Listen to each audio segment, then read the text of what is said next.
নমস্কার, আমি শুভঙ্কর চলে এসেছি আপনাদের সামনে আজকে একটি নতুন ভিডিও নিয়ে। তো আজকে বন্ধুরা যে বিষয়টা নিয়ে আলোচনা করব, বিষয়টি খুব ইন্টারেস্টিং হতে চলেছে। যে পশ্চিমবঙ্গের বুক থেকে এই তৃণমূল নামক ব্যাধিটাকে সরাতে বা তৃণমূলকে হারাতে সত্যি কি পশ্চিমবঙ্গের বুকে সিপিএম, কংগ্রেস এবং বিজেপির জোট সম্ভব? জোট বা ঐক্য, হয়তো জোট সরাসরি না হলেও ঐক্য কি কোনোভাবে সম্ভব? কারণ আজকে তৃণমূলকে হারাতে এদের জোটটা দরকার। কারণ আপনারা সকলেই জানেন পশ্চিমবঙ্গের বিজেপির নতুন রাজ্য সভাপতি শ্রমিক ভট্টাচার্য দায়িত্ব নেওয়ার পরেই কিন্তু এই বার্তাটি দিয়েছেন। শ্রমিক ভট্টাচার্য কী বলেছেন? শ্রমিক ভট্টাচার্য বলেছেন যে যখন পশ্চিমবঙ্গ ভারতবর্ষে থাকবে না পাকিস্তানে যাবে, এই বিষয়ে যখন ভোটাভুটি হচ্ছিল তখন কিন্তু দেশের স্বার্থে বা বৃহত্তর স্বার্থে কিন্তু জ্যোতি বসু ও শ্যামাপ্রসাদ মুখার্জির আহ্বানে পশ্চিমবঙ্গের পক্ষে ভোট দিয়েছিল। তখন কিন্তু নিজেদের দল বা দলীয় পতাকা বা দলীয় নীতি আদর্শ এগুলোকে কিন্তু সাইডে রেখে দেশের স্বার্থে কিন্তু এক হতে হয়েছিল সেই সময় জ্যোতি বসু এবং শ্যামাপ্রসাদ মুখার্জিকেও। তো সেই বার্তাটি দিয়েছেন বিজেপির নতুন রাজ্য সভাপতি শ্রমিক ভট্টাচার্য।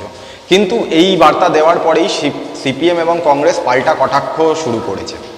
যেরকম সিপিএমের লোকেরা বা সিপিএমের যারা নেতৃত্বরা তারা বলছে যে এই আরএসএস বা বিজেপি তো হচ্ছে কি একটা সময় মমতা ব্যানার্জিকে মা দুর্গার সাথে তুলনা করেছিল সিপিএমকে হারানোর জন্য।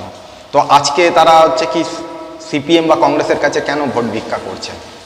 কিন্তু বন্ধুরা বিষয়টা বোঝার আছে। আপনাদেরকে বলি, এই যে সিপিএম যে এই কথাগুলো বলছে বা সিপিএমের লোকেরা আরও একটা কথা বলছে যে এই মমতা ব্যানার্জি তো একটা টাইমে বিজেপির মন্ত্রিসভায় কেন্দ্রীয় মন্ত্রী ছিলেন, বিজেপির সঙ্গে ঘর করেছেন এই মমতা ব্যানার্জি, এই ভাষায় কথা বলছে আজকে এই বামপন্থীরা। কিন্তু বামপন্থীদের কাছে একটা ছোট্ট প্রশ্ন আমার, যে আপনারা আজকে যেই কংগ্রেসের সঙ্গে জোট করেছেন বা কংগ্রেসের সঙ্গে জোট করে যে আজকে যে কোনো ভোটে লড়ছেন, কারণ আপনাদের একার আর সেই ক্ষমতা নেই যে একা একা আপনারা লড়বেন। এই কংগ্রেসই তো 2009-2011 সালে তৃণমূলের সাথে জোট করেছিল আপনাদেরকে হারানোর জন্য। এই কংগ্রেসিরাই আপনাদেরকে হারানোর জন্য তৃণমূলের সঙ্গে জোট করে 2011-এ আপনাদেরকে পশ্চিমবঙ্গের ক্ষমতা থেকে সরিয়েছিল। আর আজকে কি মানে দুর্ভাগ্য যে আপনারা হচ্ছে সেই কংগ্রেসের সঙ্গে জোট করে আপনাদেরকে লড়তে হচ্ছে। কেন ভুলে গেছেন 2011-এ তৃণমূল আর কংগ্রেস জোট করেছিল বামফ্রন্টের বিরুদ্ধে, বামফ্রন্টকে হারাবে বলে? তো যাই হোক বন্ধুরা, তো বিজেপির কবে মন্ত্রিসভায় মমতা ব্যানার্জি মন্ত্রী ছিল এটা এদের মনে রয়েছে, কিন্তু এদের এইটা মনে নেই যে এই 2011-তে এই কংগ্রেসই হচ্ছে জোট করেছিল তৃণমূলের সঙ্গে। তো যাই হোক, কিন্তু বন্ধুরা আরও যেটা বিষয় যে দেখুন, আজকে রাজ্যের স্বার্থে বা বৃহত্তর স্বার্থে আজকে কিন্তু একটা ঐক্যের দরকার আছে। কারণ এই সিপিআইএম বা এই কংগ্রেসিরা কি করছে, হিন্দু ভোটটাকে ভাগ করে দিচ্ছে, হিন্দু ভোটটা কেটে দিচ্ছে। কারণ আপনারা দেখবেন যে কোনো একটা হিন্দু বুথে দেখবেন সেখানে হচ্ছে কি 100টা যদি পোলিং হয়, 100টা পোলিংয়ের মধ্যে ধরুন 40 থেকে 50টার আশেপাশে বিজেপি পাচ্ছে, সেখানে 10টার কাছাকাছি ধরুন সিপিএম বা কংগ্রেস পাচ্ছে এবং বাকিটা তৃণমূল পাচ্ছে।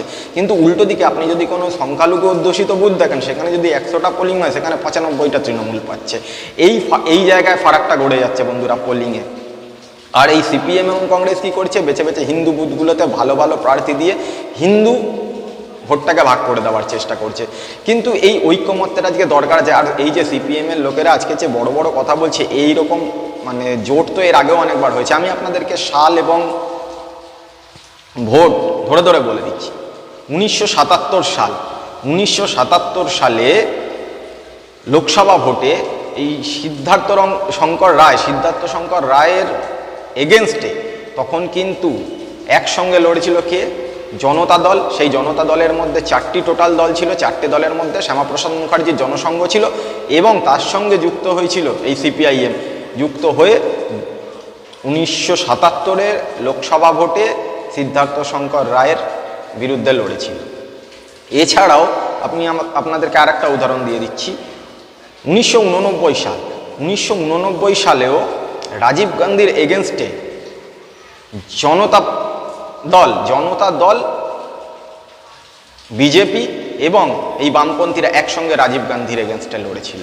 তাহলে এরকম কিন্তু অতীতে বহু নিদর্শন আছে যে জায়গায় দেশের স্বার্থে, রাজ্যের স্বার্থে কিন্তু নিজেদের দলীয় মত বা দলীয় পতাকাকে সাইডে রেখে ঐক্যমত্যের ভিত্তিতে এক হয়ে আজকে দেখুন, আজকে আমাদের রাজ্যে মেন ক্ষতিটা কারা করছে? ক্ষমতায় কারা রয়েছে? তৃণমূল কংগ্রেস।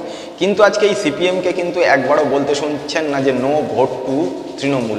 এই 2021-এও কিন্তু এই সিপিআইএমই ক্যাম্পেইন চালিয়েছিল নো ভোট টু বিজেপি।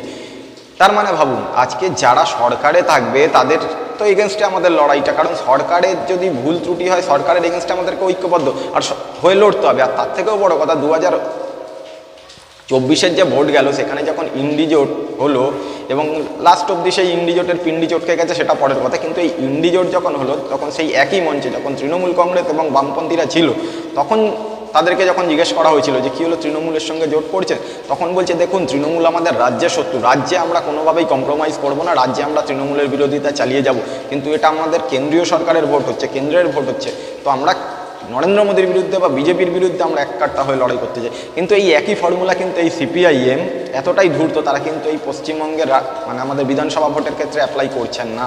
তার মানে এদের দোগলামিটা বুঝুন এই সিপিআইএমের। আজকে যদি ওরা সত্যিই মমতা ব্যানার্জিকে সরাতে চাইতো এবং পশ্চিমবঙ্গে অন্য একটি মানে এই সরকার ফেলে দিয়ে অন্য একটি সরকার চাইতো, তাহলে কিন্তু আজকে ওরা no vote to BJP campaign না চালিয়ে no vote to Trinamool campaign চালাতো। এবং আপনারা সকলেই জানেন যে মুর্শিদাবাদের কোন একটা বিধানসভা ছিল, নামটা ঠিক মনে নেই, সেখানে উপনির্বাচনে বাইরন বিশ্বাস জিতেছিল, সেটা হচ্ছে বাম এবং কংগ্রেস সমর্থিত প্রার্থী, এবং সেখানে জেতার পিছনে কিন্তু বিজেপির এবং বিজেপির ভোটারদের বড় অবদান রয়েছে, কারণ সেখানে বিজেপি প্রার্থী না দিয়ে কিন্তু সেই বাইরন বিশ্বাসকে জিতিয়েছিল।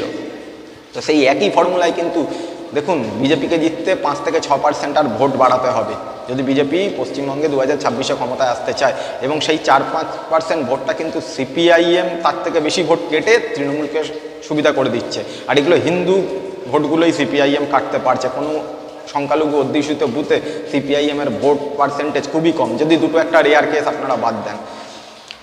তো সেই কারণে বন্ধুরা বলতে চাই যে এই 2026-এর নির্বাচনটা কিন্তু খুবই একটা ক্রুশিয়াল হতে চলেছে আমাদের, বিশেষ করে হিন্দু বাঙালিদের জন্য।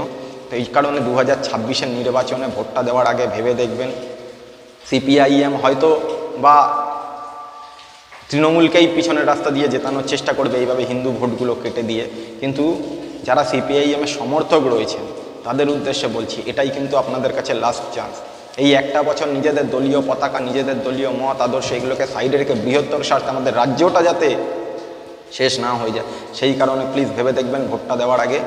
কারণ দেখুন এই সরকার চলে যাওয়ার পরে আবার পশ্চিমবঙ্গে একটা গণতান্ত্রিক পরিবেশ তৈরি হবে এবং সেখানে কে ক্ষমতায় থাকলো কে বিরোধীতে থাকলো সেটা পরে তখন দেখা যাবে, কিন্তু এখন আমাদের কাছে লড়াইটাই রাজ্য বাঁচানোর লড়াই, বাঙালি হিন্দুদেরকে বাঁচানোর লড়াই।